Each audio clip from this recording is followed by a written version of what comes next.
বলে আমাদের এই দেশ নিরক্ষর একটি দেশ, নিরক্ষরতা দূর করতে হবে, তা না হলে পরে উন্নয়ন কিছু বুঝবেও না, লোকে অংশগ্রহণও করতে পারবে না, তাদের কাছ থেকে কিছু আশা করা যায় না।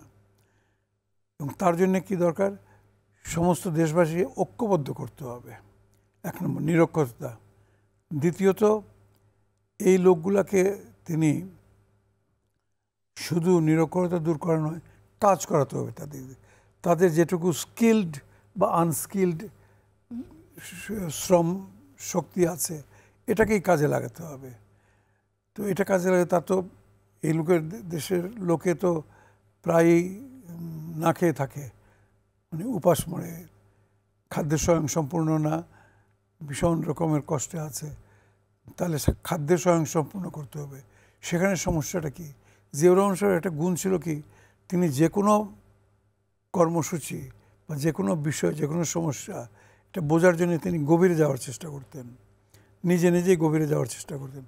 তিনি দেখলেন যে না, আমাদের দেশে শীতকালে ৩-৪ মাস কোনো শস্যের আবাদ হয় না, ফসল ফলে না, কিছু রবি শস্য ফলে, আলু, মূলা, পেঁয়াজ ইত্যাদি ইত্যাদি, কিন্তু ধান, চাল ইত্যাদি হয় না।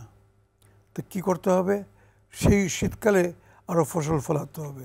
এবং শীতকালের ফসল ফলানোর বড় প্রতিবন্ধকতা হচ্ছে যে নাই, পানি নাই, সেচ ব্যবস্থা নাই, তখন তো বৃষ্টি হয় না। কি করতে হবে, তাহলে পরে আমাদের যে সমস্ত খাল, যে সমস্ত নদী নালা শুকিয়ে গেছে, শীতকালে শুকায় যায়, পানি থাকে না, এগুলাকে আরও গভীর করতে হবে, এগুলাকে সংযোগ করে দিতে হবে এর সঙ্গে, বড় বড় নদী ইত্যাদি। খাল খনন কর্মসূচি নিলেন, কাদের দিয়ে করবেন, এটা কি ওই ওয়ার্ল্ড ব্যাংক, IMF আর এশিয়ান ডেভেলপমেন্ট ব্যাংকের টাকা পয়সা, বলে ওরা টাকা পয়সা দেবেও না, আর ওদের জন্য অপেক্ষা করার সময় নেই। আমার কর্মশক্তি আছে। তিনি দেশবাসীকে বোঝালেন যে আমরা তখন প্রায় 8 কোটির মতো আমাদের জনসংখ্যা, তাই না? এরকমই তো হবে বোধ হয়,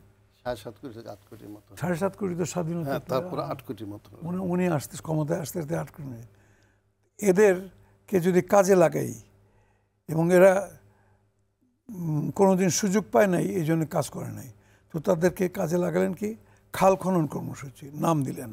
আসলে হেজে মজে যাওয়া যে সমস্ত নদী নালা আছে এগুলাকে খুঁড়ে এবং বড় বড় নদীর সঙ্গে যোগাযোগ করে দিয়ে পানি প্রবাহটাকে ঠিক রাখা, পানি প্রবাহ আনা, এবং সেটা আবার প্রতি খেতে খেতে ওই দিয়ে আপনার শ্যালো ওয়াটার টিউবওয়েল বা ওয়াটার পাম্প দিয়ে দেওয়া ইত্যাদি।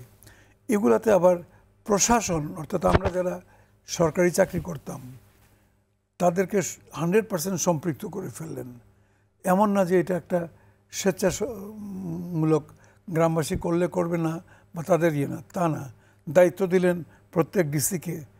তখন SDO ছিল প্রত্যেক মহকুমার দায়িত্বে, এখন মহকুমাগুলো জেলা হয়ে গেছে।